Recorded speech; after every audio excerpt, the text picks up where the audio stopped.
Hello आदाब नमस्कार सत श्री अकाल। स्वागत है दोस्तों आपके अपने चैनल जॉब्स क्रिएटर में। तो दोस्तों आज की बहुत इंपॉर्टेंट वीडियो लेकर आया हूं मैं आपके लिए।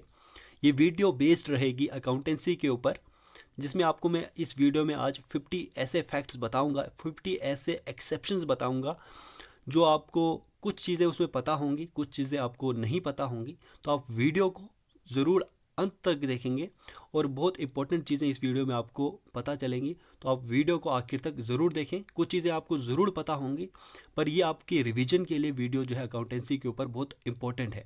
तो चलिए हम आज की इस वीडियो को शुरू करते हैं। तो दोस्तों हम 50 फैक्ट्स के बारे में इस वीडियो में पढ़ेंगे। तो हमारा पहला फैक्ट जो बेस्ड रहेगा, जो आपको याद रखना है, ये रूल्स फॉर जनरलाइजिंग के ऊपर बेस्ड रहेगा। तो यहाँ पर पहला जो पॉइंट है वो है for recording changes in assets और एक्सपेंसेस दैट इज लॉसेस। तो आपको यहाँ पर क्या करना है कि जब भी एसेट्स और एक्सपेंसेस में चेंजेस रहती हैं तब आपको जर्नल बुक में इसका किस हिसाब से उसको रिकॉर्ड करना है। आपको ये पॉइंट्स, ये फैक्ट्स आपको पता होंगे।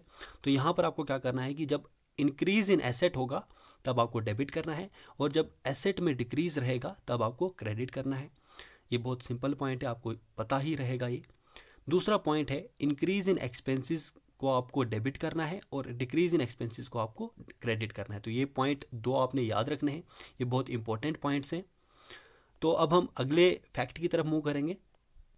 दोस्तों हमारा ये अगला फैक्ट रहेगा, ये भी जर्नलाइजिंग के ऊपर ही रहेगा। ये आपको पता होगा कि for recording changes in liabilities, capital and revenues. तो इसको किस तरीके से रिकॉर्ड किया जाता है, इनकी चेंजेस किस हिसाब से रिकॉर्ड की जाती हैं जनरल बुक में। तो यहाँ पर जब भी लाइबिलिटीज़ इंक्रीज़ करती हैं तो उसको क्रेडिट किया जाता है, और लाइबिलिटीज़ जब डिक्रीज़ रहती हैं उनको डेबिट किया जाता है। और कैपिटल में जब कैपिटल इंक्रीज़ होता है तब उसको क्रेडिट किया जाता है, और कैपिटल जब डिक्रीज़ रहता है तब इसको डेबिट किया जाता है। Increase in revenue is credited and decrease in revenue is debited. यानी कि रेवेन्यू जब इंक्रीज होगा तब आपको उसको क्रेडिट करना है, और रेवेन्यू यानी कि गेन जब डिक्रीज होगा तब आपको उसको डेबिट करना है। तो ये दो इंपॉर्टेंट पॉइंट्स, दो इंपॉर्टेंट फैक्ट्स आपको रूल्स फॉर जनरलाइजिंग के ऊपर याद रखने हैं अकाउंटेंसी में। अब हम अगले फैक्ट की तरफ मूव करेंगे। हमारा अगला जो पॉइंट है वो है goods account is divided into 5 accounts. यहाँ पर आपको याद रखना है कि जो गुड्स अकाउंट होता है ये 5 डिफरेंट अकाउंट्स में इसको डिवाइड किया गया है। एक परचेज अकाउंट है, दूसरा सेल्स अकाउंट है, तीसरा परचेज रिटर्न अकाउंट है, fourth one is sales return account and fifth one is stock account. यहाँ पर आपको क्या याद रखना है कि जो जब भी हम परचेजेस करेंगे तो हमारा purchase account, purchases of goods जब भी हम करेंगे तो तब हमारा परचेज अकाउंट इन्वॉल्व रहेगा। जब हम गुड्स की सेल करेंगे तब सेल्स अकाउंट इन्वॉल्व रहेगा। जब कुछ चीज़ें रिटर्न हो जाएंगी, परचेज हम रिटर्न कर लेंगे तो परचेज रिटर्न रहेगा, और जो सेल्स रिटर्न होंगी उनको सेल्स रिटर्न अकाउंट में हमने शो करना है। तो स्टॉक अकाउंट भी इसी के साथ, जो गुड्स का अकाउंट रहेगा, स्टॉक जो रहेगा टोटल, उसको स्टॉक अकाउंट में हम शो करते हैं, डेबिट या फिर क्रेडिट साइड के ऊपर। तो यहाँ पर ये तीसरा पॉइंट है। चौथी चीज़ जो आपको याद रखनी है ये कैश बुक के ऊपर है।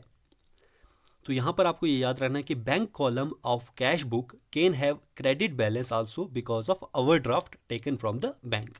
तो यहाँ पर आपको ये याद रखना है कि जब भी जो कैश बुक का बैंक कॉलम होता है अगर उसमें क्रेडिट बैलेंस होगा तो इसका मतलब है कि उसमें से जो है ओवरड्राफ्ट हुआ है बैंक से, यानी कि विद इन जो लिमिट्स रहती हैं उससे वो पार कर चुकी हैं। तो दोस्तों ये वाला पॉइंट भी आप याद रखेंगे। तो इस प्रकार के पॉइंट आपके एग्ज़ाम में ज़रूर आ सकते हैं। इसी पे बेस्ड कुछ क्वेश्चंस आपके एग्ज़ाम में पूछ सकते हैं वो।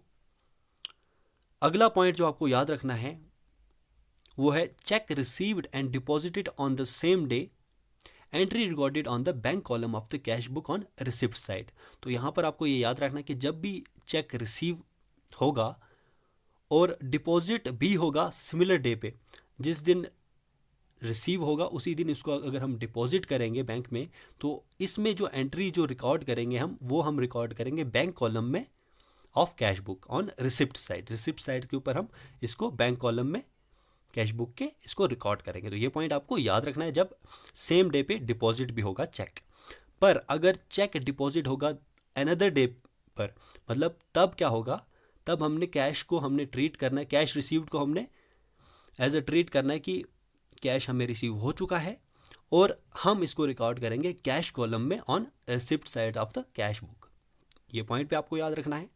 इसके साथ साथ अगला पॉइंट जो है 7th point, cheque received from customer when dishonoured, bank will return dishonoured cheque and debit firm's account. तो यहाँ पर आपको ये याद रखना है कि जब भी चेक आप रिसीव करोगे किसी कस्टमर से, अगर वो डिसऑनर हो गया तो तब आपको क्या करना है कि यहाँ पर जो बैंक रहेगा वो क्या करेगा, डिसऑनर्ड चेक को वो रिटर्न कर देगा और फर्म अकाउंट को वो डेबिट कर देगा। इसके साथ साथ जो फर्म रहेगा वो एंट्री करेगा क्रेडिट साइड के ऊपर कैश बुक की। ओके, तो ये चीज़ भी आपको याद रखनी है। अगला जो पॉइंट है 8th point, entries marked C यानी कि contra entries are ignored while posting from cash book to the ledger. तो जो एंट्रीज रहती हैं, जो कॉन्ट्रा एंट्रीज रहती हैं, वो एंट्रीज को हम लेजर जो है उसमें पोस्ट नहीं करते हैं। कैश बुक से लेजर के ऊपर इसको अकाउंट्स, ये अकाउंट्स जो हैं ये पोस्ट नहीं होते हैं। तो ये पॉइंट पे आपको याद रखना है, एक इंपॉर्टेंट पॉइंट है। 9th पॉइंट जो हमारा है, journal proper is a book maintained to record transactions which do not find place in special journals. तो दोस्तों यहाँ पर आपको याद रखना है कि जर्नल प्रॉपर एक ऐसी बुक रहती है जिसमें हम ऐसी ट्रांजैक्शंस रिकॉर्ड करते हैं जो कि स्पेशल जर्नल्स में नहीं आती। स्पेशल जर्नल्स जैसे कि कैश बुक होती है, पासबुक होती है, ये कुछ स्पेशल जर्नल्स होते हैं, परचेज रिटर्न बुक या सेल्स बुक, ये स्पेशल जर्नल बुक्स होती हैं, स्पेशल जर्नल्स होते हैं। तो जर्नल प्रॉपर क्या होता है कि इसमें वो बाकी सारी कॉम्प्लेक्स ट्रांजैक्शंस जो होती हैं वो रिकॉर्ड होती हैं जो कि स्पेशल जर्नल्स में नहीं आती हैं। अगला point, the amount of balance shown in the passbook or the bank statement must tally with the balance as shown in the cash book. तो यहाँ पर आपको ये चीज़ याद रखनी है कि पासबुक यानी कि बैंक स्टेटमेंट और कैश बुक जो है वो उन दोनों में जो बैलेंस रहता है, अमाउंट ऑफ बैलेंस रहता है, वो टैली होना चाहिए, इक्वल होना चाहिए। तो ये पॉइंट आपको याद रखना है। अगला पॉइंट, हमारा अगला फैक्ट है, it is observed that bank statement और passbook shows all deposits in the credit column and withdrawals in the debit column. Thus, if deposits exceed withdrawals, it shows a credit balance, and if withdrawals exceed deposits, it will show a debit balance यानी कि overdraft। तो यहाँ पर आपको क्या याद रखना है कि पासबुक जो है इसमें जो भी डिपॉजिट रहेगा वो क्रेडिट कॉलम में शो होगा, और इसमें से जो भी विड्रॉल्स किया जाता है वो यहाँ पर डेबिट कॉलम में रिकॉर्ड होंगे। 10, अगर डिपॉजिट्स एक्सीड कर गए, अगर डिपॉजिट्स ज़्यादा हो गए विड्रॉल से, तो ये क्या शो करेगा, ये क्रेडिट बैलेंस शो करेगा, और अगर विड्रॉल्स एक्सीड करते हैं डिपॉजिट से तो ये डेबिट बैलेंस शो करेगा यानी कि ओवरड्राफ्ट हो जाएगा। तो ये पॉइंट आपको इंपॉर्टेंट पॉइंट है, ये पॉइंट आपको याद रखना है। आई होप आप समझ रहे होंगे। अगर किसी को इन फैक्ट्स में कोई इंटरेस्ट नहीं है तो आप वीडियो यहीं पर छोड़ सकते हैं। ये 50 फैक्ट्स रहेंगे, बहुत इंपॉर्टेंट एक्सेप्शंस भी इस वीडियो में आपको बताने वाला हूँ, तो आप बने रहेंगे मेरे साथ। तो हम अब अगले फैक्ट की तरफ मूव करेंगे। तो उससे पहले मैं आपको ये बता दूं कि ये जो PDF है आपको टेलीग्राम चैनल के ऊपर मिल जाएगा, तो आप टेलीग्राम चैनल ज्वाइन कर सकते हैं, डिस्क्रिप्शन में लिंक है, तो आप टेलीग्राम चैनल ज्वाइन करके ये PDF सारे डाउनलोड कर सकते हैं। Fact number 12, trial balance is a statement showing balances और total of debits and credits of all the accounts in the ledger with view to verify the arithmetical accuracy of posting into the ledger accounts। तो दोस्तों यहाँ पर trial balance के बारे में बताया गया है कि ट्रायल बैलेंस एक स्टेटमेंट है जिसमें हम जो बैलेंसेस रहती हैं डेबिट और क्रेडिट साइड्स में वो टैली करते हैं, इक्वल करते हैं कि दोनों साइड्स बराबर आ रही हैं या नहीं। तो ये क्या करता है, ये अर्थमेटिकल एक्यूरेसी चेक करता है जो कि लेजर अकाउंट्स की होते हैं कि वहाँ से जो पोस्टिंग होती है लेजर अकाउंट्स में कि वो सही है या गलत है। तो ट्रायल बैलेंस हमें ये शो करता है। उसके बाद हम जो हैं फिर फाइनल स्टेटमेंट्स बनाते हैं। तो ये आप फैक्ट याद रखेंगे। अगला point, depreciation is the decline in the value of fixed asset due to the use और विद पैसेज ऑफ टाइम। तो डेप्रिसिएशन के बारे में आपको याद रखना कि डेप्रिसिएशन का मतलब होता है इसमें फिक्स्ड एसेट्स की वैल्यू जो है वो कम हो जाती है टाइम के साथ या फिर यूजेज के साथ साथ। तो ये चीज़ आपने याद रखनी है, एसेट्स की वैल्यू, जो फिक्स्ड एसेट्स की वैल्यू ये कम होती है, इसको हम डेप्रिसिएशन कहते हैं।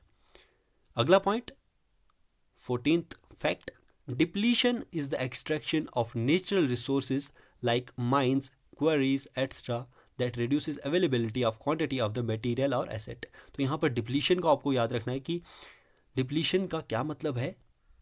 तो दोस्तों यहाँ पर आपको ये याद रखना है कि डिप्लीशन का मतलब ये होता है कि जब भी कोई भी फर्म बेस्ड रहता है एक्सट्रैक्शन ऑफ नेचुरल रिसोर्सेज के ऊपर, तो नेचुरल रिसोर्सेज के ऊपर वो बेस्ड है, कोई माइन इंडस्ट्री है, तो यहाँ पर जब भी नेचुरल रिसोर्सेज ख़त्म होंगी उसकी वजह से क्या रहेगा कि जो अवेलेबिलिटी होती है एसेट्स की या फिर मटेरियल्स की वो ख़त्म हो जाती है, डिप्लीट हो जाती है। इसको हम कहते हैं डिप्लीशन।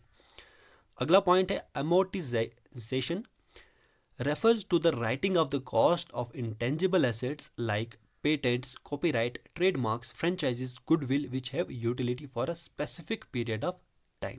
Okay? तो दोस्तों अमोर्टाइजेशन में क्या होता है कि इसमें जो भी इंटेंजिबल एसेट्स रहते हैं जैसे कि पेटेंट्स, कॉपीराइट्स, ट्रेडमार्क्स, जो भी फ्रेंचाइजीज होती हैं, उसकी गुडविल होती है, ये सब चीज़ें जो राइट ऑफ हो जाती हैं कुछ स्पेसिफिक टाइम पीरियड के बाद, यानी कि डेप्रिसिएशन इसमें भी होती है। इसको हम अमोर्टाइजेशन कहते हैं, इंटेंजिबल एसेट की डिक्रीज, उनकी वैल्यू की डिक्रीज को। तो ये पॉइंट आप याद रखेंगे। दोस्तों अगला पॉइंट क्वेश्चन, अब हम 16th पॉइंट की तरफ, 16th फैक्ट की तरफ हम मूव करेंगे। तो हमारा अगला पॉइंट है एब्सोलिसेंस। तो एब्सोलिसेंस एक ऐसा फैक्टर होता है जो कि लीड करता है डेप्रिसिएशन को of fixed asset. Fixed assets की डेप्रिसिएशन होती है। यहाँ पर क्या होता है कि जो भी एसेट होता है आउट ऑफ डेट हो जाता है। आउट ऑफ डेट मतलब कि उसके रिस्पॉन्स में अगर कोई दूसरा जो एसेट है वो उसकी जगह उसने ले ली है, तो एब्सोलिसेंस का मतलब ये होता है कि कोई और जो एसेट है उसने उस पर्टिकुलर एसेट की जगह ले ली है, तो इस वजह से उसकी अवेलेबिलिटी जो है और उसकी जो कॉस्ट है वो कम हो जाती है। तो दोस्तों हमारा अगला पॉइंट है प्रोविजंस के ऊपर। तो यहाँ पर आपको ये याद रखना है कि कुछ एक्सपेंसेस या कुछ लॉसेस जो होते हैं, जो बिजनेस को होते हैं अकाउंटिंग पीरियड के दौरान, वो उसको पता नहीं होती हैं, उनकी सर्टेनिटी हम पता नहीं लगा सकते कि कितनी लॉसेस हुई हैं। तो यहाँ पर इसलिए हम प्रोविजंस बनाते हैं उनके लिए। बहुत ज़रूरी होता है प्रोविजंस बनाना उन आइटम्स के लिए ताकि हम नेट प्रॉफिट जो है सर्टेन कर सकें। तो यहाँ पर ये पॉइंट आपको याद रखना है। अगला पॉइंट है 18th point, good debtors are those from where collection of डेप्ट इज सर्टेन। अब यहाँ पर ये पॉइंट आपको याद रखना कि गुड डेप्टर्स वो ऐसे डेप्टर्स होते हैं जहाँ से जो डेप्ट या उधारी जो होती है वो कलेक्ट करने की ज़्यादा सर्टेनिटी रहती है। बेड डेप्ट्स होते हैं और those from where collection of money is not possible at all and the amount of credit given is a certain loss. तो बैड डेप्ट्स का मतलब होता है कि जब हमने किसी को उधार जो दी, अगर किसी को हमने पैसा उधार दिया तो वहाँ से उसको वापस लाने की जो प्रोबेबिलिटी है, पॉसिबिलिटी है, वो बहुत कम है, यानी कि वो हमारे लिए लॉस है।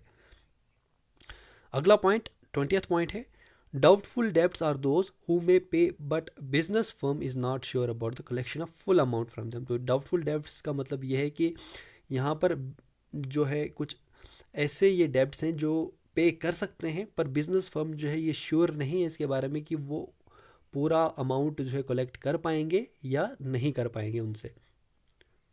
अगला पॉइंट 21st फैक्ट है ये, carriage inward, direct expenses to brought raw material in a factory for manufacturing. तो कैरेज इनवर्ड क्या होता है कि जो भी डायरेक्ट एक्सपेंसेस हमें लगती हैं बिजनेस फर्म को या बिजनेस एंटरप्राइज को, जब वो रॉ मटेरियल फैक्ट्री में लाता है, जब उसको मैन्युफैक्चर करता है, तो मैन्युफैक्चरिंग जो कॉस्ट होती है वो सभी जो है कैरेज इनवर्ड में आती हैं। अगला है कैरेज आउटवर्ड, इसमें सारी इनडायरेक्ट एक्सपेंसेस जो हैं वो आती हैं जो कि प्रोडक्ट को सेल करने के लिए, उसको बेचने के लिए कॉस्ट लगती है। 23rd point, in trading and profit and loss account expenses recorded on debit side and income recorded on credit side. तो यहाँ पर आपको ये चीज़ याद रखनी कि ट्रेडिंग और प्रॉफिट एंड लॉस अकाउंट में क्या होता है कि जो एक्सपेंसेस रहती हैं, एक्सपेंसेस को हम डेबिट साइड पे रिकॉर्ड करते हैं और इनकम को हम क्रेडिट साइड के ऊपर रिकॉर्ड करते हैं। ये चीज़ आपको पता होगी, तो ये पॉइंट भी आप याद रखेंगे। अगला जो पॉइंट है 24th point, capital is recorded as liability of the business to the owner. तो यहाँ पर जो कैपिटल रहता है वो लाइबिलिटी रहती है बिजनेस की, उसको business as a liability record करता है। This says that business has a distinct and separate entity from its owner. तो यहाँ इसका मतलब ये है कि बिजनेस की जो एंटिटी होती है वो उसके ओनर से अलग रहती है। तो इस कंसेप्ट को हम कहते हैं बिजनेस एंटिटी कॉन्सेप्ट। अगला point, a document which provides evidence of the transaction is called source document और अ वाउचर। कोई भी डॉक्यूमेंट जो कि ट्रांजेक्शन का एविडेंस प्रोवाइड करता है उसको हम वाउचर कहते हैं। 26th point, insolvent. इंसॉल्वेंट क्या होता है? Company which has more liabilities than assets are insolvents. तो जिस कंपनी के ज़्यादा लाइबिलिटीज होते हैं एसेट्स से, उसको हम इंसॉल्वेंट कंपनी कहते हैं। 27th point, expenses, losses, assets and drawings have a debit balances. तो यहाँ पर ये आपको याद रखना है कि एक्सपेंसेस, लॉसेस, एसेट्स और ड्राइंग्स, इनका हमेशा डेबिट बैलेंस रहता है। ये पॉइंट आप ज़रूर याद रखेंगे। इसके ऊपर आपको बहुत सारे क्वेश्चंस जो हैं आपके निकलेंगे अकाउंटेंसी के ऊपर। अगला पॉइंट जो आप याद रखेंगे, यहाँ पर आपको याद रखना है कि incomes, gains, capital and liabilities जो होती हैं उनका हमेशा क्रेडिट बैलेंस रहता है। 29th पॉइंट, पर्सनल अकाउंट में आइदर हैव डेबिट बैलेंस और क्रेडिट बैलेंस। तो पर्सनल अकाउंट का या तो डेबिट बैलेंस होता है या फिर क्रेडिट बैलेंस होता है। Debit balance shows that the person is our debtor but credit balance shows that he is a creditor. तो यहाँ पर डेबिट बैलेंस जो होता है, डेबिट बैलेंस ये शो करता है कि जो पर्सन है वो डेब्टर है हमारा, और क्रेडिट बैलेंस शो करता है कि वो क्रेडिटर है। अगला point, when debit side is bigger it is called as debit balance which is added on the credit side to balance out। तो यहाँ पर ये आपको याद रखना है कि जब भी डेबिट साइड जो रहेगी बड़ी रहेगी, तब उसमें उसको हम रिगार्ड करेंगे एज अ डेबिट बैलेंस। तो वो सारा बैलेंस जो है क्रेडिट साइड के में ऐड हो जाएगा और वो बैलेंस आउट हो जाएगा। 31st point, when credit side is bigger it is called as credit balance। तो ये भी आप याद रखेंगे। 32, wages and salaries comes in trading account. तो यहाँ पर वेजेस और सैलरीज जो होती हैं वो ट्रेडिंग अकाउंट में आती हैं, और सैलरीज एंड वेजेस आती हैं प्रॉफिट एंड लॉस अकाउंट में। तो वेजेस हमारी डायरेक्ट एक्सपेंसेस होती हैं, और वेजेस ज़्यादा हैं यहाँ पर क्योंकि वेजेस पहले दिया है तो वेजेस ज़्यादा रहेंगी। तो वेजेस यहाँ पर डायरेक्ट एक्सपेंसेस रहेंगी, तो यहाँ पर ये ट्रेडिंग अकाउंट में रहेंगे। सैलरीज जो है हमारे इनडायरेक्ट एक्सपेंस है बिजनेस फर्म का, तो ये प्रॉफिट एंड लॉस अकाउंट में आती हैं। दोस्तों अब हम अगले पॉइंट की तरफ मूव करेंगे। हमारा अगला पॉइंट है 34th पॉइंट। यहाँ पर अब कुछ इंपॉर्टेंट फार्मूलेज मैं आपको बताऊंगा जो आपको याद रखने हैं।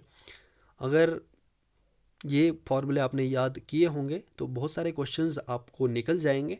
जब भी आप अकाउंटेंसी के एमसीक्यूज या फिर अकाउंटेंसी से रिलेटेड न्यूमेरिकल्स आप सॉल्व करेंगे तो ये फार्मूलेज जो हैं बहुत इंपॉर्टेंट रहेंगे उसके लिए। तो यहाँ पर 34th जो फैक्ट रहेगा, यहाँ पर आपको ये याद रखना है कि कॉस्ट ऑफ गुड्स सोल्ड जो होता है वो इक्वल टू होता है opening stock plus purchases plus direct expenses minus closing stock के। तो ये चीज़ आपको याद रखनी है कि कॉस्ट ऑफ गुड्स सोल्ड किसके बराबर होती है। इसमें हमने ओपनिंग स्टॉक भी ऐड करना है, परचेजेस भी ऐड करना है, फिर डायरेक्ट एक्सपेंसेस, ये तीन चीज़ें ऐड करनी है, और लास्ट में जो क्लोजिंग स्टॉक होता है उसको माइनस करना है, तो हमारा कॉस्ट ऑफ गुड्स सोल्ड आ जाएगा। तो ये पॉइंट, ये इंपॉर्टेंट फार्मूला आप याद रखेंगे। इसके बाद अगला जो इंपॉर्टेंट फार्मूला है 35th पॉइंट में, gross profit equal to sales minus cost of goods sold. तो यहाँ पर ये आपको याद रखना है कि ग्रॉस प्रॉफिट जो होता है उसका फॉर्मूला होता है sales minus cost of goods sold. तो जो भी सेल्स हुई हैं उसमें से हमने माइनस करना है जितनी भी हमें गुड्स जो हैं, जो हमने सोल्ड करने के लिए जो भी कॉस्ट लगी है, कॉस्ट ऑफ गुड्स सोल्ड, तो वो हमने उसमें से माइनस करनी है, तो हमारा ग्रॉस प्रॉफिट जो है आ जाएगा। ये आपको याद रखना है। 36th पॉइंट, यहाँ पर ऑपरेटिंग प्रॉफिट है। ऑपरेट करने के लिए जो भी प्रॉफिट होता है उससे हमें कितना प्रॉफिट निकलता है उसको हम ऑपरेटिंग प्रॉफिट कहते हैं। तो यहाँ पर ये इक्वल होता है ग्रॉस प्रॉफिट के माइनस ऑपरेटिंग एक्सपेंसेस। तो ऑपरेट करने के लिए जो भी एक्सपेंसेस लगती हैं हमें, उनको हमने ग्रॉस प्रॉफिट से माइनस कर देना है, तो हमारा ऑपरेटिंग प्रॉफिट भी आ जाएगा। ये चीज़ आप याद रखेंगे। अगला point 37th point, net profit equal to operating profit plus non operating income minus non operating expenses. यहाँ पर आपको याद रखना कि जो हमारा नेट प्रॉफिट होता है, पूरा प्रॉफिट रहता है प्रॉफिट एंड लॉस अकाउंट के एंड के ऊपर। तो यहाँ पर जब हम कैलकुलेट करते हैं तो उसका जो प्रॉफिट रहता है उसका फॉर्मूला है हमारा operating profit plus non operating income. जो नॉन ऑपरेटिंग इनकम हम अर्न करते हैं उसको हमने प्लस करना है और माइनस करना है हमारे एक्सपेंसेस को, नॉन ऑपरेटिंग एक्सपेंसेस को। तो ये चीज़ आप याद रखेंगे। अगला point 38th, income statements includes both trading account and profit and loss accounts. Income statements में आपको याद रखना है कि वो उसमें ट्रेडिंग अकाउंट भी आता है और प्रॉफिट एंड लॉस अकाउंट भी आता है। अगला point 39th point, maximum number of partners in a partnership are 50 and minimum are 2। तो ये चीज़ आप याद रखेंगे, मैक्सिमम पार्टनर्स जो है पार्टनरशिप में 50 होते हैं और मिनिमम होते हैं 2। तो दोस्तों कुछ और फैक्ट्स जान लेते हैं, 10 फैक्ट्स बचे हुए हैं। पार्टनरशिप फर्म्स के ऊपर भी कुछ इंपॉर्टेंट फैक्ट्स हम करेंगे। यहाँ पर हमारा 40th फैक्ट आपको दिख रहा है, profit and loss appropriation account. तो profit and loss appropriation account prepared by partnership firms to show appropriation of net profit among the partners. तो यहाँ पर profit and loss appropriation account जो है कौन प्रिपेयर करता है? पार्टनरशिप फर्म्स प्रिपेयर करती हैं। वो किस लिए प्रिपेयर करती हैं? क्योंकि उनको एप्रोप्रिएट नेट प्रॉफिट जो है अमंग पार्टनर्स जो है वो उनको बांटना होता है, वो शो करना होता है। तो इसलिए ये profit and loss appropriation account बनाया जाता है। दूसरा जो पॉइंट है 41th point, profit and loss appropriation account is debited with the item of appropriation of profit such as salary, commission, interest on capital of partners and transfers to reserved. तो यहाँ पर आपको ये चीज़ याद रखनी कि profit and loss appropriation account जो है डेबिट होता है। कब डेबिट होता है? जब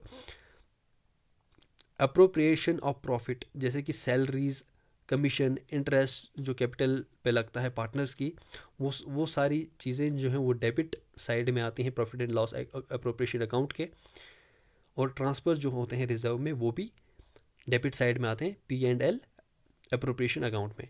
अब अगला पॉइंट जो है 42nd point, profit and loss appropriation account is credited with interest on drawings. तो profit and loss appropriation account को हम क्रेडिट करते हैं जब जो इंटरेस्ट ऑन ड्राइंग्स जो होते हैं उनको हम प्रॉफिट एंड लॉस अकाउंट में क्रेडिट करते हैं।